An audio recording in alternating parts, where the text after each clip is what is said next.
Pour le groupe Horizon, la parole est à Pierre Henriet.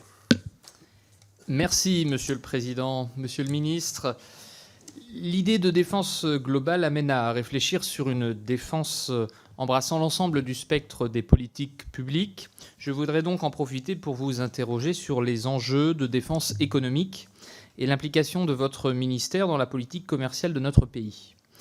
La France est encore l'un des pays les plus attractifs. Le sommet Choose France a permis notamment de rappeler que notre pays est, pour la 5e année consécutive, la première destination en matière d'investissement étranger en Europe. Des entreprises du monde entier ont confirmé leur volonté d'implanter des projets en France, des entreprises européennes, japonaises, américaines ou chinoises, par exemple. Or, si cette ouverture économique est une chance pour notre innovation, pour nos emplois et pour notre interopérabilité, notre capacité à l'export, elle, peut présenter des risques pour notre souveraineté, ainsi que des risques en matière d'espionnage industriel.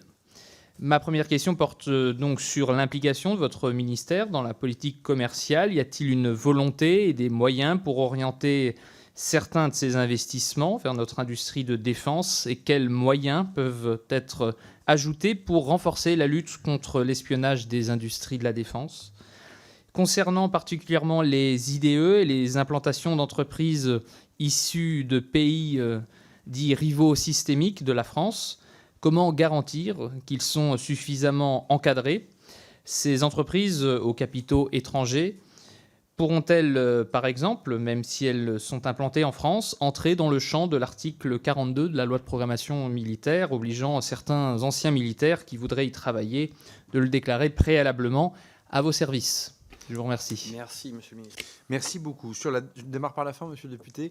C'est un dispositif que vous avez voté et je vous en remercie parce qu'il produit déjà un peu ses effets, psychologiquement. Et donc, par définition, il a déjà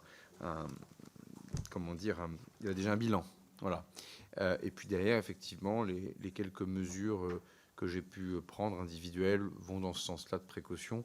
Et on a un travail de pédagogie à continuer parce que la plupart aussi des militaires qui peuvent être démarchés par des entreprises le sont parfois aussi sans forcément avoir toutes les clés de compréhension de l'entreprise qui les démarche. Vous n'avez pas toujours la grosse boîte étrangère qui vient vous voir, une petite boîte, une petite filiale, mais de qui est-elle le nez, etc. Donc évidemment, on continue de faire ce travail-là.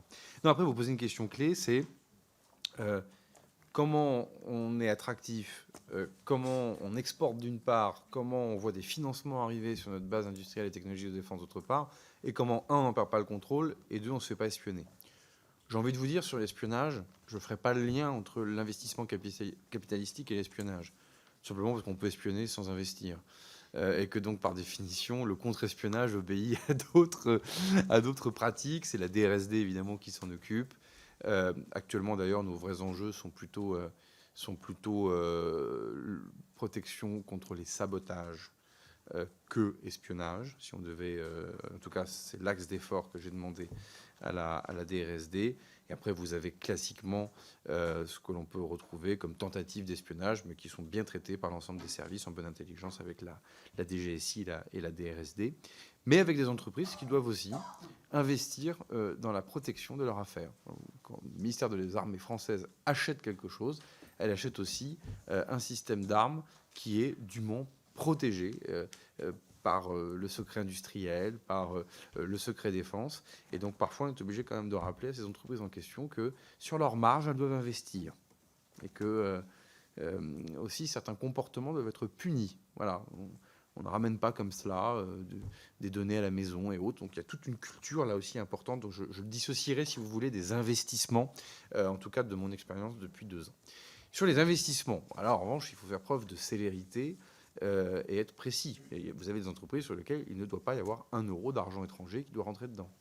Vous avez des entreprises dans lesquelles c'est pas grave si c'est minoritaire. Vous avez des entreprises dans lesquelles c'est pas grave si c'est majoritaire avec des conditions. Parce que parfois, comme vous le savez, Golden Share Out, vous avez des capacités pour l'État, via l'APE, d'avoir des minorités de blocage. Donc en fait, à chaque système correspond aussi, par définition, un système capitalisé ad hoc en fonction de ce que l'entreprise produit. Est-ce qu'elle touche ou pas à la dissuasion ? Est-ce que ce qu'elle produit sur le terrain militaire, c'est 3% de son chiffre d'affaires contre 97% de civils ? Mais ça arrive. Et souvent, d'ailleurs, les cas qui remontent dans la presse, ce sont ces cas-là. En général, quand vous avez une entreprise qui fait 100% de son chiffre d'affaires pour le ministère des Armées, la question se pose rarement d'un investissement étranger. Donc en fait, après, il faut le regarder comme cela. Et cette question, pardon d'être long, mais cette question ne manquera pas d'intérêt dans les temps à venir, puisque classiquement, les investissements militaires ont tiré vers le haut les investissements civils, Internet étant évidemment le truc le plus connu dans les années 90. Désormais, vous le voyez bien avec les drones, où ce sont les innovations civiles qui stimulent et qui tirent vers le haut les innovations militaires. Les dronistes sont essentiellement des dronistes de loisirs qui ont vu qu'il y avait un segment défense. Ce n'est pas des dronistes défense qui ont réussi à faire quelque chose dans le drone loisir, moins qu'on puisse dire d'ailleurs. Donc je vois là qu'on va avoir un débat intéressant à venir, parce que vous aurez donc des objets militaires qui arriveront sur le marché, mais qui seront issus d'une genèse industrielle, capitalisée, qui n'aura pas la même culture souveraine de ce qu'on aura l'habitude de connaître. Et ça, c'est une bonne thématique aussi qu'il nous faudra continuer de poursuivre et suivre. Voilà en quelques mots pour répondre à votre question. Merci Monsieur le Ministre, et ce sujet pourra être approfondi avec Bruno Le Maire également le 4 juin, qui sera auditionné par cette commission pour le groupe socialiste. La parole est à Valérie Rabault.